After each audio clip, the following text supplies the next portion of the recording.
Thank you very much. What you saw a moment ago is actually not a trailer. It's just a little preview, a little teaser of the next film that we're going to do that is called America. This film is, by the way, not Obama update.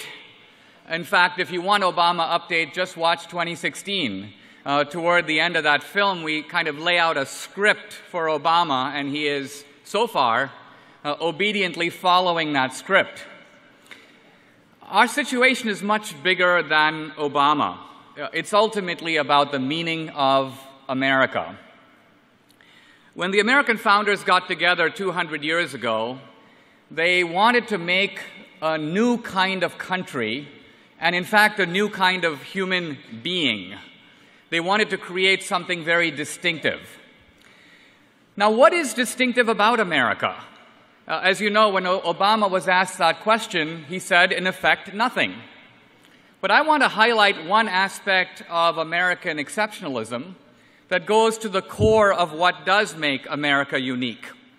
And that is the idea of the entrepreneur, the idea of the self-made man. Interestingly, in history, the entrepreneur, the merchant, the trader, the self-made guy has historically been looked down upon, has almost been reviled. Confucius in the Analects talks about the fact that the noble man knows what is virtuous, but the low man knows what is profitable. In India, we have had the caste system. Who's at the top? The Brahmin, the priest. And then the aristocrats and the warriors, and down the list you go until one step from the very bottom, right above the hated untouchable, you see the merchant, the trader, the entrepreneur. Even in Europe today, entrepreneurs and self-made men are disdained. In Europe today, it's better to have inherited money than earned money. Why? Because earned money means that you probably had to run over a bunch of guys to get it. Inherited money, in a sense, is seen as innocent. So the idea of entrepreneurship, of making your own life, this is the core of the American idea. And it couldn't be more different from Obama's idea. Obama's idea is that entrepreneurship and trade and making your own life are, in a sense, a form of oppression. If you watch 2016, the core idea of anti-colonialism is the idea of theft. The basic idea is that wealth is not created by innovation or hard work or trade. Wealth is ultimately stolen. It's taken from someone else. We alluded in the film to Barack Obama Sr. talking about 100% tax rates, which in some sense seems almost crazy. Why would you tax people at 100%? Who would have any incentive to work? But if you put in the anti-colonial assumption of theft, it makes sense. If one of you were to come to my house and steal all my furniture, what's the proper tax rate for you? 100%, because it's not your furniture. So when you look upon wealth as pirated, as stolen goods, then it seems appropriate for the government to be the instrument of taking it back. This is really what Obama meant some months ago when he said to a bunch of business guys, "You didn't build that." What was Obama really saying? What Obama was really saying is that society creates wealth. Then greedy entrepreneurs swoop in and grab it. They claim it for themselves, but it's not theirs. And so the government can be an instrument of reparation, of confiscation. The government isn't taking what's yours because it never belonged to you in the first place. And then if you look at Obama's foreign policy, what is its core idea? Well, it's the same. It's looking at America as the great pirate nation of the world. Why did America go into Afghanistan and Iraq? Basically to take advantage, just to get oil. America is seen ultimately as a looter, a thief on a global scale.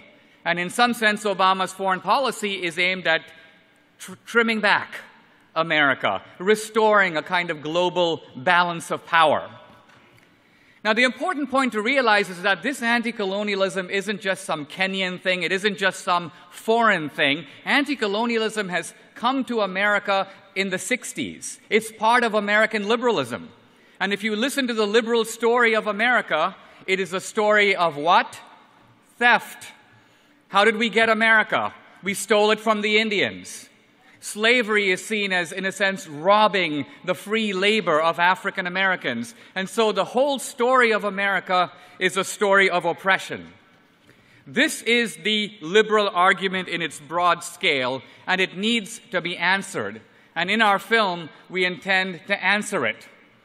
Now, this is not just, by the way, I should say, about the makers and the takers. We hear a lot of talk today about the productive people, the people who are parasitic on society. It's important to realize that Obama's liberalism has a resonance, wins voters. Why? Because it has a moral thrust. I want to give as an example the guy who parks cars for this beautiful resort. I parked my car a couple of days ago. I was informed it's $30 a day. Now, I'm thinking of it from the point of view of the guy parking cars. And he's thinking, I parked 100 cars yesterday. So this resort made $3,000 off of me. Well, how much did they pay me? $104. Well, where did the other $2,900 go? They probably went to some rich fat cat who is right now in Hawaii with his girlfriend. The point is, from the point of view of the guy parking cars, he's not a taker. He's not a parasite. He's working really hard, and what he's really saying is that the other guy's a taker. He is stealing the wealth that I have legitimately earned. So the core idea is that free enterprise is a form of theft. This is an argument that conservatives cannot rebut by simply saying free markets, efficiency. It has to be rebutted directly. We have to make the moral case for free enterprise and for America.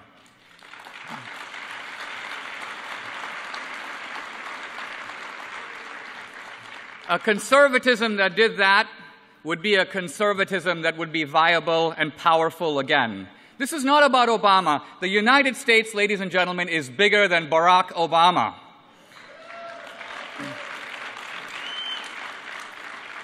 Years ago, when I was a student in college, one of my professors said to me, presented to me the image of the lion and the lion tamer, and noted that the lion obediently moves to the little wand of the lion tamer. And the professor asked, who is more powerful, the lion tamer or the lion? It seems like it is the lion tamer, but in fact it is the lion that is more powerful. So who is the lion tamer? Barack Obama. And who is the lion? The American people. And the job of modern American conservatism, a new and vigorous conservatism, is one that can arouse the lion. And if we can do that, we will have a political movement that will not merely endure, it will also prevail. Thank you very much. Thank you.